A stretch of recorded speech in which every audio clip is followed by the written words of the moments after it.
Hello! Welcome to the 17th of December. I said the other day there were two options: internment or going out and fighting the Royal Navy. Langsdorff finds a third option: scuttling his own ship.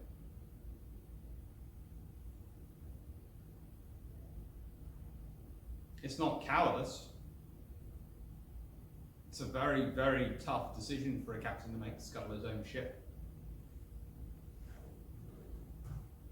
It's not the glory he wanted either.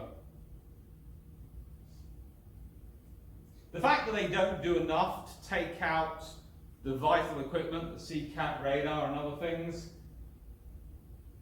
suggests it was a decision made in a hurry.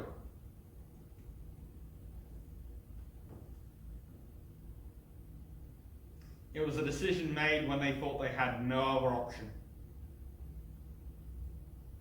They didn't know where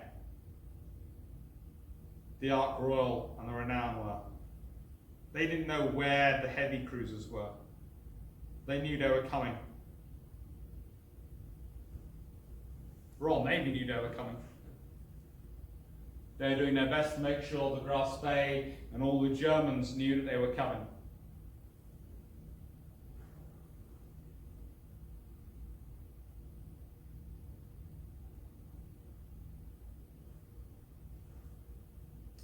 It sunk.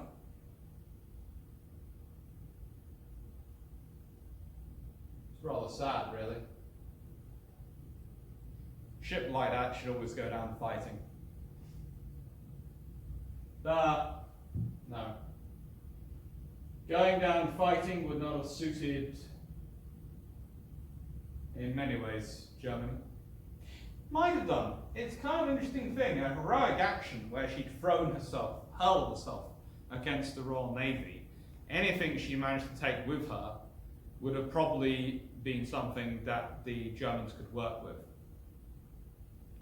But her sinking as a whole would not have been good. The saving grace for Hitler, for Nazi Germany, for everything at this point, from a propaganda point of view, is that they hadn't sent the Deutschland down south, they'd sent the Graf Spee. If this had been a Deutschland sinking in South America, that would have been very, very bad.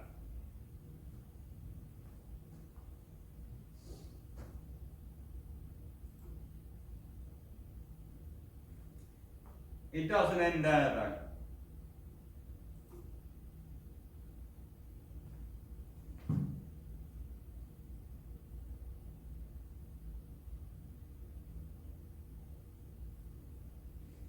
Langsdorff, this, for want of a better description, honourable cruiser commander, honourable captain who had treated everyone with so much care for whatever reason, kills himself, gets buried with full military honours.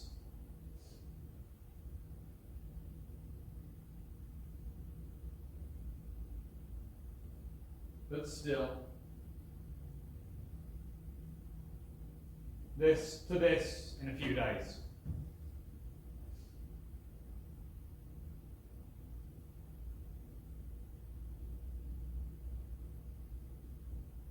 Why do it?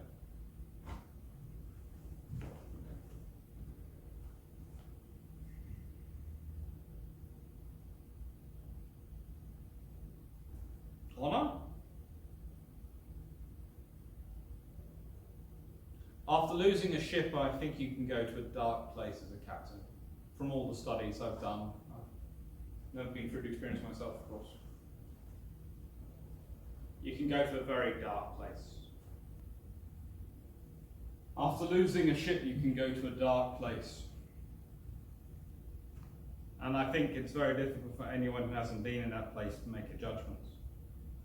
It's not a route of action I would take, or advise, but I've not been in that situation. He was set an impossible task.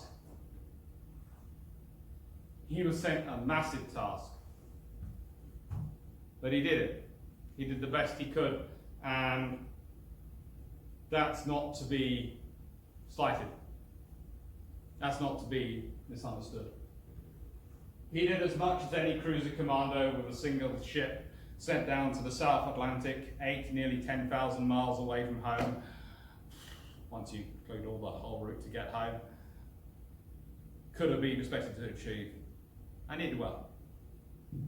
I know, I take the piss out of the amount of action ships he did sink, because I think a more aggressive commander could have sunk far more merchant ships. But I also think a more aggressive commander would have ended up having a fight with a Royal Navy task force far earlier and probably got mauled a lot quicker, if not sunk at sea. Which does actually present a juxtaposition, because all of this is really done for an audience of one. We talk about propaganda in Nazi Germany, we talk about the propaganda around the world, but really there is only one person, an audience of one, which matters in a dictatorship, the dictator.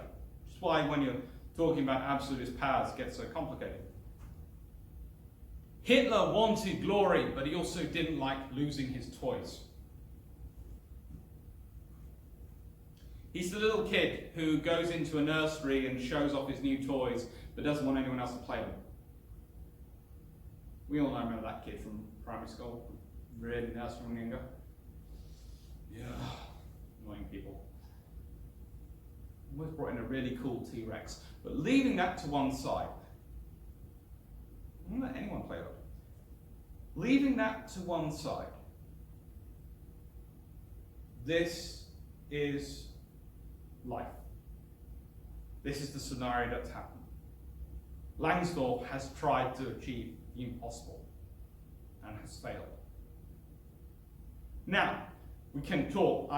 Well, as you know, I said earlier in the week, frankly, what he should have done if he really wanted to survive was to either dive straight across to the western side of the South Atlantic instead of making those kills in the East Atlantic and take some kills in the River Plate and then go north, or should have headed north while the Royal Navy was down in the furthest reach of the South Atlantic border of the Indian Ocean. Either of those would have been perfectly practical options. Yes, he'd have possibly run into the after all renowned task group anyway coming south, but he might have skipped past them. What I said he does is he sinks ships, which is fulfilling his brief. But especially the Strenard and the Tauria and these ships. Sinking them reveals his movements. It shows so much of what he's going to do that frankly, he's giving the game away. He's telegraphing his punches. He's the boxer who everyone wants to face. Not only will he not punch below the belt, but he will actually tell you, I'm going to punch you now in the face. Yes, here comes my hand. This is what he's done. But it's still sad he ends that way. Anyway, more will come on the 22nd of December.